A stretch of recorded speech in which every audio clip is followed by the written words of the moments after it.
Bonjour frères et sœurs, même si ce n'est pas physiquement, nous sommes heureux de partager ce moment ensemble avec la parole de Dieu.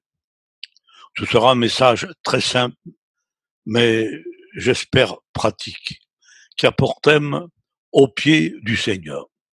Nous prendrons comme exemple des personnages qui, pour des raisons et dans des circonstances différentes, ont su le faire. Ce sera une invitation à prendre place. Nous allons faire une première lecture dans l'évangile de Luc au chapitre 10 et au verset 38. Luc 10, verset 38. Comme Jésus était en chemin avec ses disciples, il entra dans un village et une femme, nommée Marthe, le reçut dans sa maison. Elle avait une sœur, nommée Marie, qui, s'étant assise aux pieds du Seigneur, écoutait sa parole. Marthe, occupée à divers soins domestiques, survint et dit, Seigneur, cela ne te fait-il rien que ma sœur me laisse seule pour servir? Dis-lui donc de m'aider. Le Seigneur lui répondit, Marthe, Marthe, tu t'inquiètes et tu t'agites pour beaucoup de choses. Une seule chose est nécessaire. Marie a choisi la bonne part qui ne lui sera point ôtée. Nous allons nous arrêter sur ce passage et l'analyser un peu. Mais avant de parler de Marie assise aux pieds de Jésus, j'aimerais parler un peu de Marthe, de qui on n'a pas fait un personnage exemplaire. Et j'aimerais mettre en valeur le rôle qu'elle a joué dans ce tableau. C'est elle qui a invité Jésus. Et si nous voyons Marie aux pieds du Seigneur, c'est grâce à cette invitation. C'est elle qui, occupée aux soins domestiques, certainement, y compris le repas, avec tout cela comporte en travail, en temps, en fatigue, en initiative. C'est vrai, elle s'inquiète, elle s'agite, mais qui ne l'aurait pas fait à sa place? Elle manifeste aussi son mécontentement, son incompréhension. Elle dit à Jésus en parlant de sa sœur, dis-lui de m'aider. Nous pourrions dire, elle a râlé un coup. Comme nous le verrons, Marie a choisi la bonne part, mais heureusement qu'il y avait Marthe. Elle assume son invitation. Heureusement que nous avons encore des Marthes dans nos églises. Je pense à certaines rencontres avec un goûter, voire un repas. Merci à toutes nos Marthes, au féminin comme au masculin. Maintenant, occupons-nous de Marie. Nous ne suivrons pas la chronologie du récit. Le verset 42 nous dit Marie a choisi. Au pied de Jésus, c'est un choix. Ce n'est pas une loi, une obligation, encore moins un rituel, c'est un choix. Et de plus, un choix personnel. Marie a choisi. Malgré d'autres sollicitations, souvent légitimes, sachant faire le bon choix. Et ce bon choix, c'est être au pied de Jésus. Il y a cependant, de temps en temps, en nous, une Marthe qui nous sollicite, qui nous bouscule, qui vient nous dire viens m'aider. Et il faut savoir lui dire je choisis la bonne part. Qu'est-ce que la bonne part? Ben, une part, c'est une portion d'un tout. Le tout, c'est notre vie, avec ses besoins, avec ses nécessités.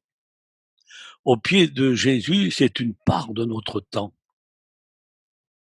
Et ce temps choisi, c'est la bonne part. Maintenant, il faut un parfait équilibre.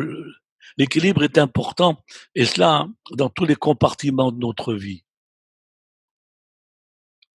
Nous ne devons pas prendre ce temps sur notre famille, sur notre environnement, mais le prendre sur nous-mêmes. Apprendre à gérer notre temps. Ça nous permet également d'éviter les conflits, comme ceux que nous venons voir entre Marie et Marthe, et continuer à vivre ces bons moments comme un privilège et non pas une obligation. C'est pas il faut que j'aille au pied de Jésus, c'est j'ai envie, j'ai besoin d'aller au pied de Jésus. Que faisait Marie au pied de Jésus? Bien, elle écoutait sa parole. comme cela devait être agréable, bon, bienfaisant, rafraîchissant d'écouter Jésus. Maintenant, je pourrais poser une question personnelle. Pourquoi je choisis d'être au pied de Jésus? Quelle est ma motivation première? Eh bien, souvent, ce sont nos besoins, nos problèmes, nos soucis qui nous amènent à la prière. Et nous avons raison. La parole de Dieu nous y invite. Philippiens 4:6 nous dit: ne vous inquiétez de rien, mais en toute chose faites connaître vos besoins à Dieu par des prières et des supplications avec des actions de grâce. Mais est-ce la priorité? Dans notre récit, Marie ne dit rien, elle écoute. Nous devrions réaliser que lorsque nous consacrons un temps à la lecture de la parole, nous sommes assis au pied de Jésus.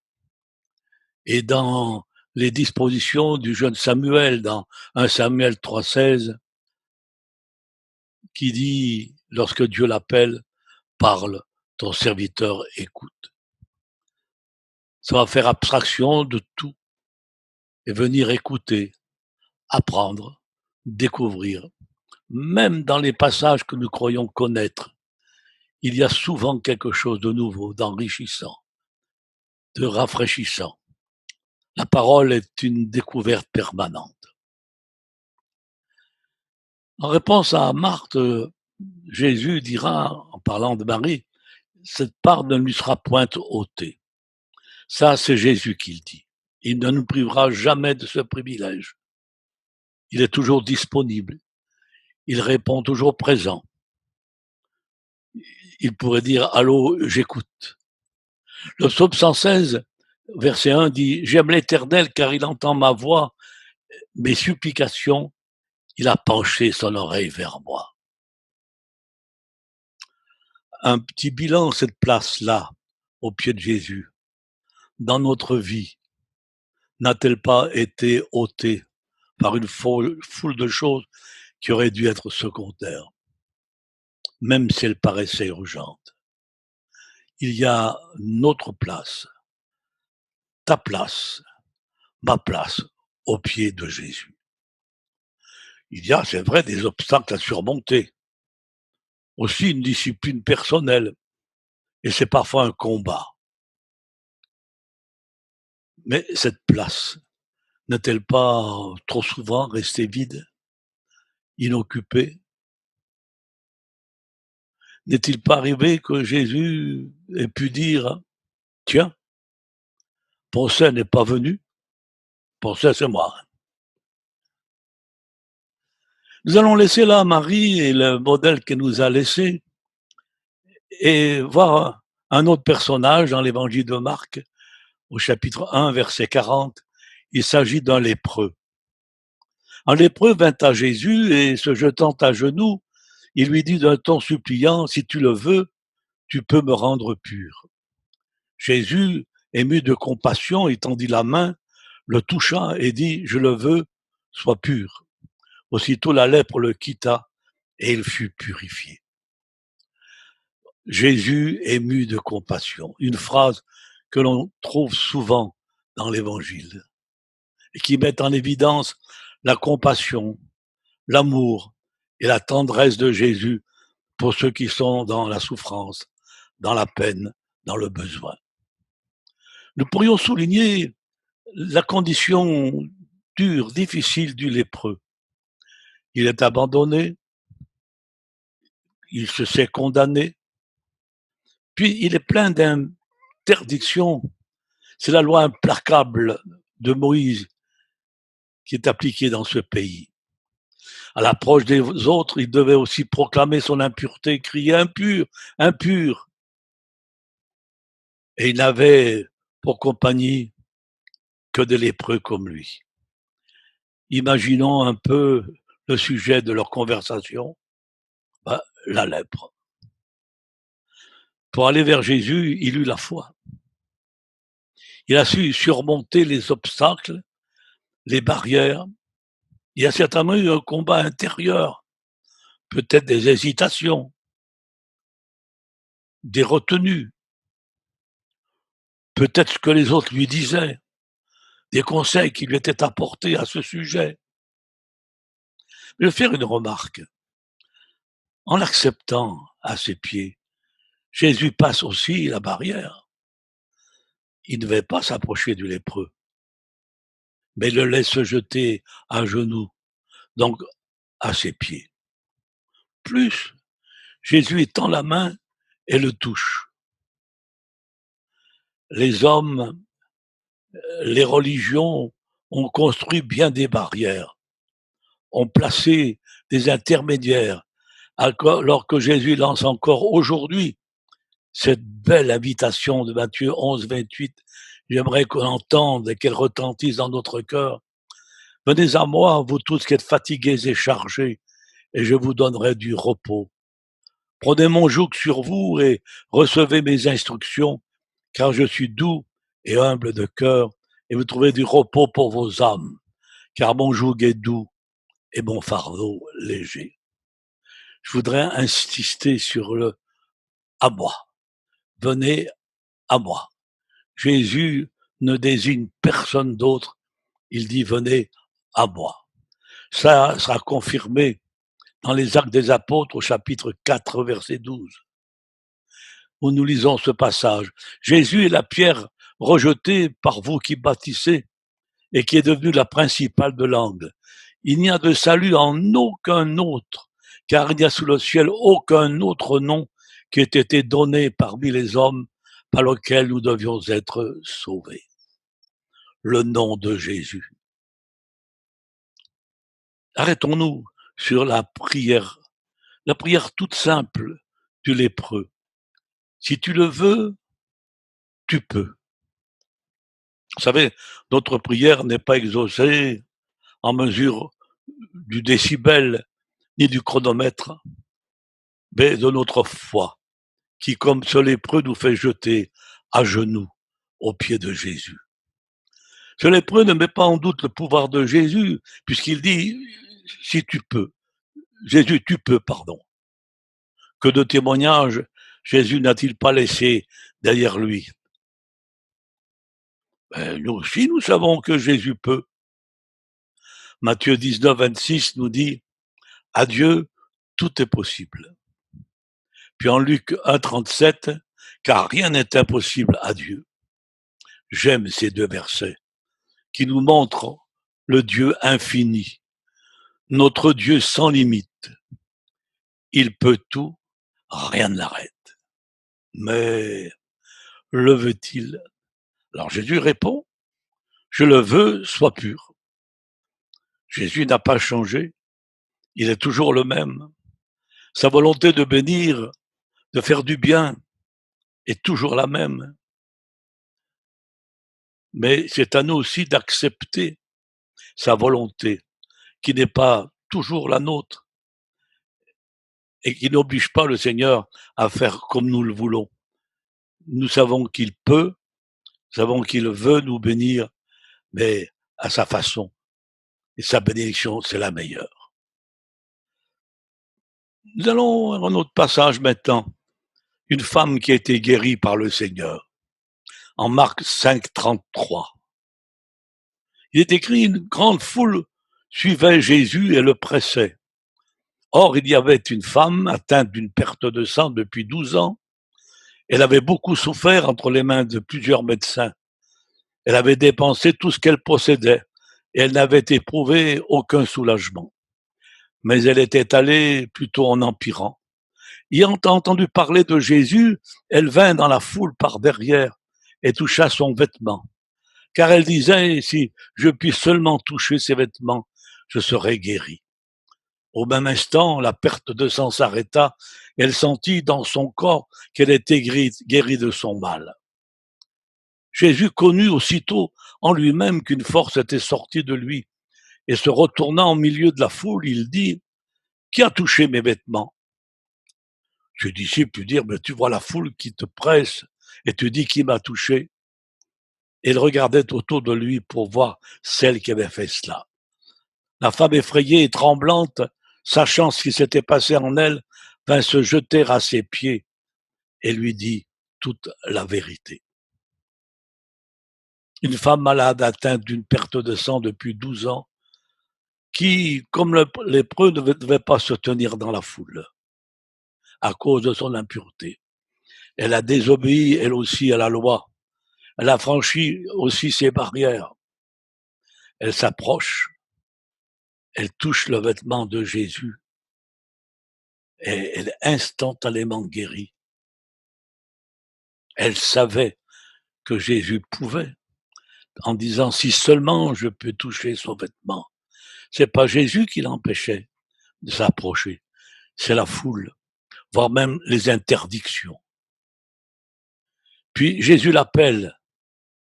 Qui m'a touché? Alors je voudrais qu'on retienne cette phrase. Elle vint et lui dit toute la vérité. Elle a sa vérité à dire à Jésus. C'est sa place dans la foule. Le fait qu'elle ait touché Jésus. La loi lui interdisait. N'avons-nous pas des vérités à dire à Jésus? Des choses enfouies,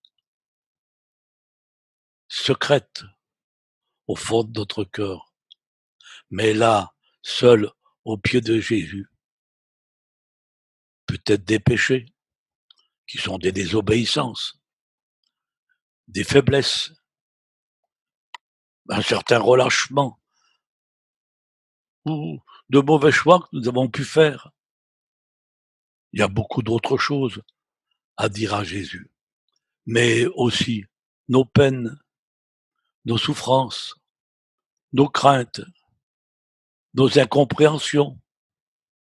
Et puis allant plus loin encore au fond de notre cœur, peut-être quelques amertumes, qu'on n'a pas réglé, des rancœurs, ou alors des projets que nous formulons.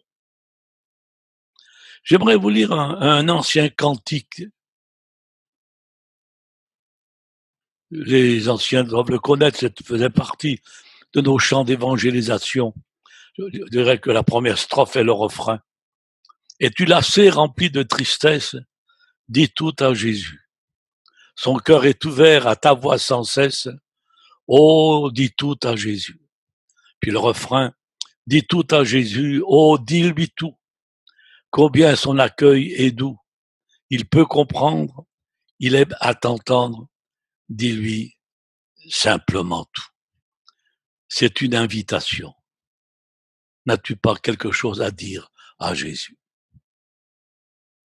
Nous allons continuer notre petit périple dans la parole de Dieu et nous intéresser à une femme qu'on appelle la femme pécheresse. C'est ainsi que nous la connaissons. C'est une anonyme.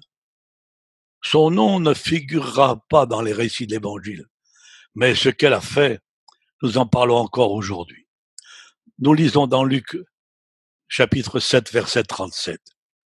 Et voici une femme pécheresse qui se trouvait dans la ville, ayant su qu'il était à table dans la maison du pharisien, apporta un vase d'albâtre plein de parfums.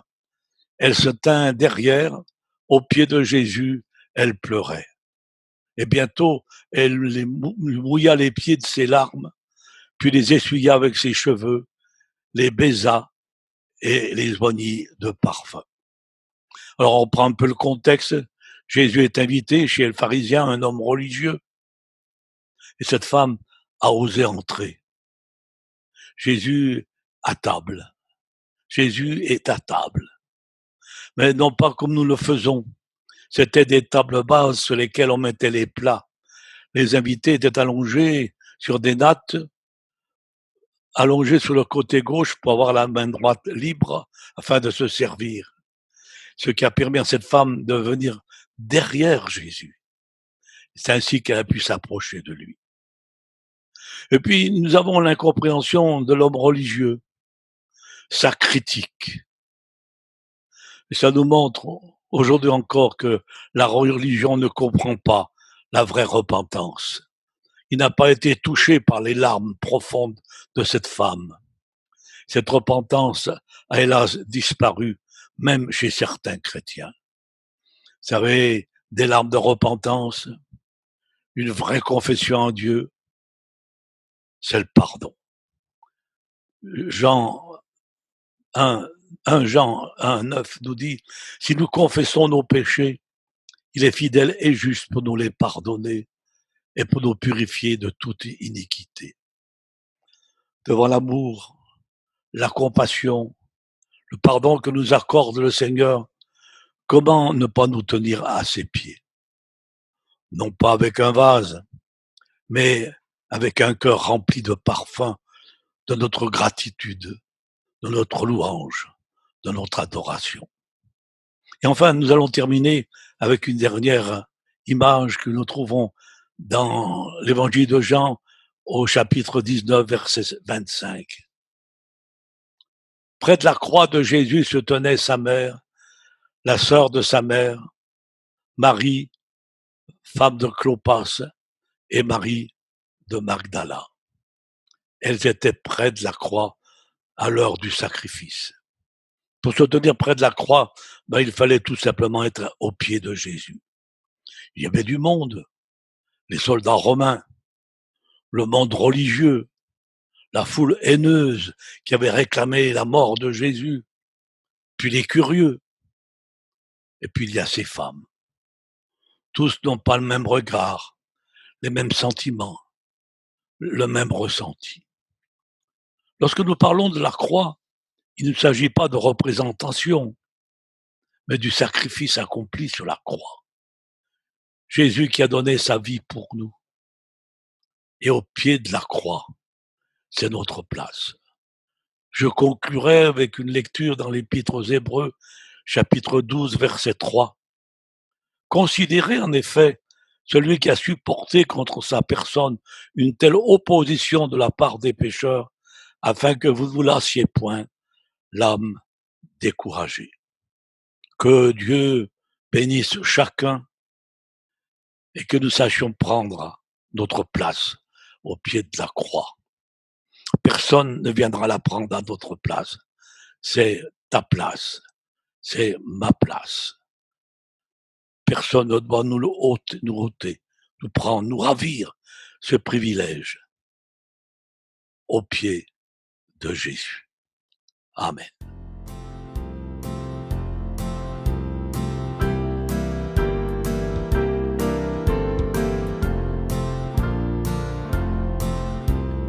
Es-tu lassé, rempli de tristesse? Dis tout à Jésus, dis tout à Jésus. Son cœur est ouvert à ta voix sans cesse. Oh, dis tout à Jésus. Dis tout à Jésus, oh dis-lui tout, combien son accueil est doux. Il peut comprendre, il aime t'entendre, dis-lui simplement tout.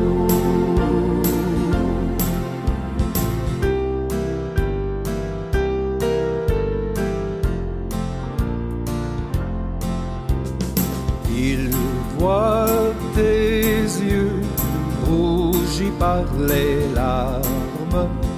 Dis tout à Jésus, dis tout à Jésus. Il connaît ton cœur, il sait tes alarmes. Oh, dis tout à Jésus. Dis tout à Jésus, oh dis-lui tout, combien son accueil est doux. Il peut comprendre, il aime t'entendre, dis-lui simplement tout.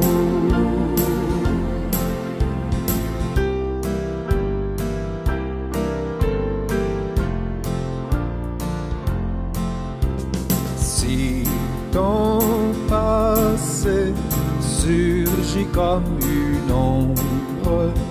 Dis tout à Jésus, dis tout à Jésus, il peut effacer tes péchés sans nombre. Oh, dis tout à Jésus. Dis tout à Jésus, oh, dis-lui tout, combien son accueil est doux.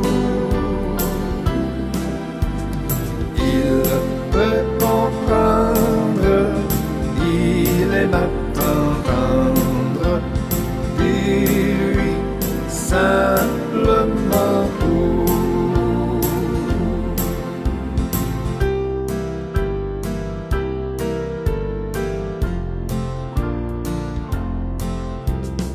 Et pour demain, ce que tu redoutes, dis tout à Jésus, dis tout à Jésus, il est près de toi le long